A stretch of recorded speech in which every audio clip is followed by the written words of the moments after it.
வணக்கம் மக்களே, welcome to the fences show. இன்னைக்கு ஷோவில் நம்ம பார்க்க போகிறது லிட்டில் பிரதர் அப்படின்ற இங்கிலீஷ் மூவி தமிழ் டப்பிங்கோட நெட்ஃப்ளிக்ஸில் அவைலபிளாக இருக்குது.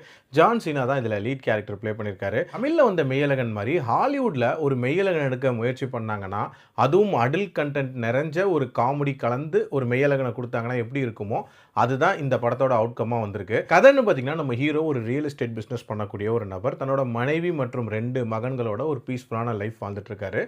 இவரோட சின்ன வயசில் இவர் ஒரு சேரிட்டி ஒர்க் ஒன்று பண்ணியிருக்காரு. அதாவது மார்க்கஸ் அப்படின்னு சொல்லப்படுற ஒரு பையனுக்கு கொஞ்ச நாள் பிக் பிரதராக இவர் இருந்திருக்காரு. அண்ட் சொல்லாமல் கொள்ளாமல் அவனை விட்டு பிரிஞ்சு வந்திருக்காரு. அந்த மார்க்கஸுக்கு ஜான் சீனானா ரொம்ப ரொம்ப பிடிக்கும் அப்படின்னே சொல்லலாம். ஸோ வளர்ந்ததுக்கு அப்புறமாட்டு தன்னோட பிக் பிரதரை தேடி அந்த நபர் வரான். வந்தவன் அவங்க வீட்டுக்குள்ளே நல்லா சூப்பராக செட்டில் ஆயிடுறான். பட் ஜான் சீனாக்கோ அவனை சுத்தமாக பிடிக்கவே இல்லை. ஸோ அவன் வந்ததுக்கு அப்புறம் என்னென்ன மாதிரியான பிரச்சனைகள் வருது, டுவர்ட்ஸ் எண்ட் என்ன ஆகுதுன்றதான் அந்த படத்தோட கதை. ஜான் சீனாவை பொறுத்த வரைக்கும் பயங்கர இமேஜ் கான்ஷியஸாகவும் கொஞ்சம் செல்ஃபிஷாகவும் இருக்கக்கூடிய ஒரு கேரக்டராக டிசைன் பண்ணியிருப்பாங்க. அண்ட் மார்க்கஸ் கேரக்டரை பொறுத்த வரைக்கும் ஒரு பயங்கர வியர்டான கேரக்டர் அப்படின்னே சொல்லலாம்.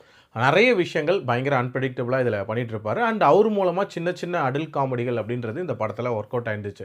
என்னதான் அடல்ட் காமெடி மூவியாக இருந்தாலும் ஒரு சில இடங்களில் என்னடா இவ்வளோ பச்சை பச்சையாக பேசுகிறீங்களே அப்படின்ற மாதிரியான ஒரு ஃபீலையும் கொடுத்துருந்தாங்க. அதுவும் தமிழ் டப்பிங்கில் பார்க்கும்போது அந்த மாதிரியான ஒரு ஃபீல் தான் இருந்துச்சு. மற்றபடி இந்த படத்தில் வரக்கூடிய பிரச்சனைகள், இந்த படத்தில் வரக்கூடிய எமோஷனல் மூமெண்ட்ஸ் அண்ட் கிளைமேக்ஸ் எப்படி முடியும், இந்த மாதிரியான விஷயங்கள் எல்லாமே ஒரு ரொட்டீனான ப்ரெடிக்டபிள் ஃப்ளோவில் தான் இருந்துச்சு.